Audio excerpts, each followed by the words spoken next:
বরবাদের একাধিক টিজার আসবে। Hello friends, welcome back. আবার ফিরে আসলাম নতুন এক ভিডিও। আজকাল মেগাস্টার শাকিবকে আপকামিং বরবাদ মুভি নাকি একাধিক টিজার আসবে, সেটা জানানোর প্রযোজক।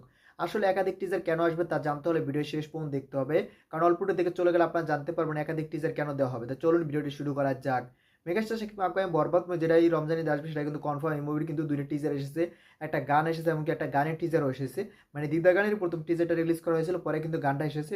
সেটা কিন্তু দুর্দান্ত একটা রোমান্টিক গান হয়েছে, মনে হচ্ছে এবছর সেরা রোমান্টিক গান হয়েছে। এবং টিজারের দিকে যদি আসি, এই মুভির যে প্রথম টিজারটা এসেছে 1 মিনিট 44 সেকেন্ড, সেই টিজারও কিন্তু সোশ্যাল মিডিয়ায় পুরো জ্বর তুলে ফেলেছে। সেই টিজারে কিন্তু ঘোরও কিন্তু এখনও অনেকের কাটেনি।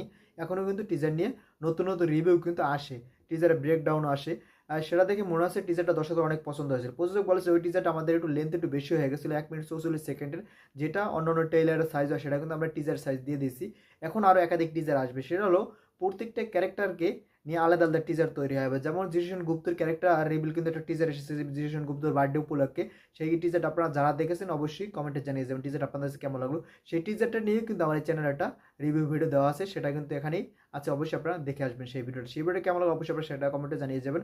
এখন কথা হলো প্রত্যেকটা ক্যারেক্টারকে রিভিল করা হবে, তার জন্য কিন্তু আলাদা আলাদা টিজার রিলিজ করা হবে, সেটা কিন্তু প্রযোজক জানিয়ে দিয়েছে। এটা কিন্তু একটা ভালো দিক, কারণ এটা কিন্তু আমরা বাইরের ইন্ডাস্ট্রিগুলো দেখতে পাই, প্রত্যেকটা ক্যারেক্টার বার্থডে উপলক্ষে বা বিভিন্ন ফেস্টিভ্যাল উপলক্ষে কিন্তু প্রত্যেকটা ক্যারেক্টারকে নিয়ে আলাদা আলাদা টিজার রিলিজ করা হয়। কিন্তু আমাদের বাংলাদেশে এতদিন ছিল না, সেটা কিন্তু শুরু করেছে বরবাদ প্রযোজনা প্রতিষ্ঠান থেকে, রিয়েল এনার্জি থেকে কিন্তু তারা এই কাজটা শুরু করেছে যে প্রত্যেকটা ক্যারেক্টার নিয়ে তারা আলাদা আলাদা টিজার তৈরি করবে। যেমন মেগাস্টার শাকিব খানকে নিয়ে প্রথম টিজারটা 1 মিনিট 44 সেকেন্ডে, সেখানে অন্য অন্য ক্যারেক্টারকে একটু একটু দেখানো হয়েছে, কিন্তু মেইন ফোকাসটা ছিল কিন্তু শাকিব খানের উপর। তার জন্য কিন্তু সেই টিজারটা 1 মিনিট 44 সেকেন্ড হয়ে গেছে।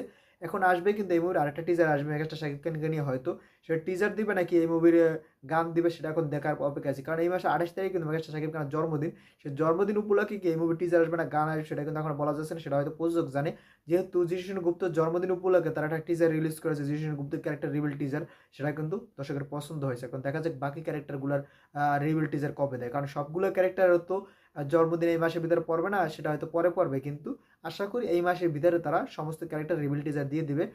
ইদিকা পালের, শাকিব খানের, জিশন গুপ্তা, হয়তো মেন ক্যারেক্টার যেগুলো আছে বড় বড়, মানে এখানে প্রোটাগনিস্ট যারা হয়েছে তাদেরকে নিয়ে হয়তো আলাদা টিজার হবে। কিন্তু সমস্ত ক্যারেক্টার নিয়ে টিজার হবে না, সেটা আমি কনফার্ম দিতে পারি এখনই। কারণ সমস্ত ক্যারেক্টার নিয়ে যদি টিজার দেয় সেই টিজার কিন্তু দর্শকরা খাবে না, কারণ সমস্ত ক্যারেক্টারকে যদি আমরা এই টিজারের মাধ্যমে তারা প্রেজেন্ট করে দেয় তখন কী হবে, পুরো মুভির গল্পই কিন্তু রিলিজ হয়ে যাবে, পুরো গল্পই কিন্তু সোশ্যাল মিডিয়া পাবলিক হয়ে যাবে। পরে সেই গল্পগুলো জোড়া দিলেই কিন্তু একটা মুভি হয়ে যাবে।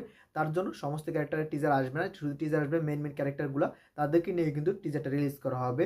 এবং গল্পটা একটা স্ট্রং গল্প হয়েছে, সেটাও কিন্তু প্রযোজক বলেছে। সে নাকি দৈনিক এই মুভিটা দেখে, তার কাছে মুভিটা নাকি অনেক অনেক ভালো লাগে। সে বলতেছে যে সে সমস্ত হল মালিকের মুভি কীভাবে দেয় সেটাও কিন্তু সে বলেছে, যে সে হল মালিকদের সাথে বসবে, বসার পর দেখবে যে তার কতটুকু লাভ আছে তেমন তাদের কতটুকু লাভ আছে, সেইভাবে তারা মুভিতে থাকবে। শাকিব খানের মুভি বলে কিন্তু ব্যাপক রেন্টাল নিয়ে তারা মুভিটা দিবে না, তারা যেভাবে দুজনেরই লাভ হবে সেইভাবে তারা মুভিটা দিবে। এটা ভালো কথা, কারণ বর্তমানে বাংলাদেশের পরিস্থিতি যেভাবে আছে, হাই রেন্টালে যদি মুভি দিতে যায় তখন কিন্তু অনেকগুলো হলে নিতে চাবে না কিন্তু, কারণ তাদের অপশন আছে, জঙ্গলি আছে, দাগি আছে, এমনকি মোশাররফ করিমের চক্কর 320 কিন্তু আসতে চলেছে এই ঈদে, সেটার মধ্যে টিজার আজকে রিলিজ করা আছে, সেটাও কিন্তু এই ঈদে আসবে। এই যে দেখা যাচ্ছে কয়েকটা মুভি কিন্তু বর্তমানে খোলস ছেড়ে বের হচ্ছে, তারা ঈদে আসবে। এখন দেখা যাক এই মুভিগুলো সব লাস্ট পর্যন্ত টিকে থাকে কিনা। মনে হচ্ছে 4টা মুভি টিকে থাকবে, এরপর আর কোনো মুভি আসবে কিনা সেটা কিন্তু এখন তারা কেউ কনফার্ম করেনি। হয়তো আল্লাহ আসতে পারে অথবা নাও আসতে পারে। এখন কথা হলো এই বরবাদের এই যে প্রত্যেকটা টিজার নিয়ে আপনাদের কোনো মতামত থাকলে অবশ্যই আপনারা কমেন্টে জানিয়ে দেবেন। ভিডিওটা আপনাদের কাছে কেমন লাগে সেটাও আপনারা কমেন্টে জানিয়ে যাবেন। ভিডিওটা যদি ভালো লাগে বেশি বেশি করে সবাই ভিডিওটা দেখতে পারে। যারা যখন আমার চ্যানেলে সাবস্ক্রাইব করেন চ্যানেলে সাবস্ক্রাইব করুন, আর যারা ফেসবুক পেজ থেকে দেখছেন অবশ্যই পেজটি ফলো করে দিবেন, কারণ আপনারা সাবস্ক্রাইবারটা ফলো কিন্তু আমাকে পরবর্তী ভিডিও বানানোর জন্য আগ্রহিত করে। তাই করে চ্যানেলটি সাবস্ক্রাইব করে দিন, পেজটি ফলো করে দিন। বিশেষ পর্যন্ত থাকার জন্য অসংখ্য ধন্যবাদ। টেললাম টেক কেয়ার, দেখা হবে নেক্সট ভিডিওতে। ততক্ষণ ভালো থাকুন, সুস্থ থাকুন, বাই বাই।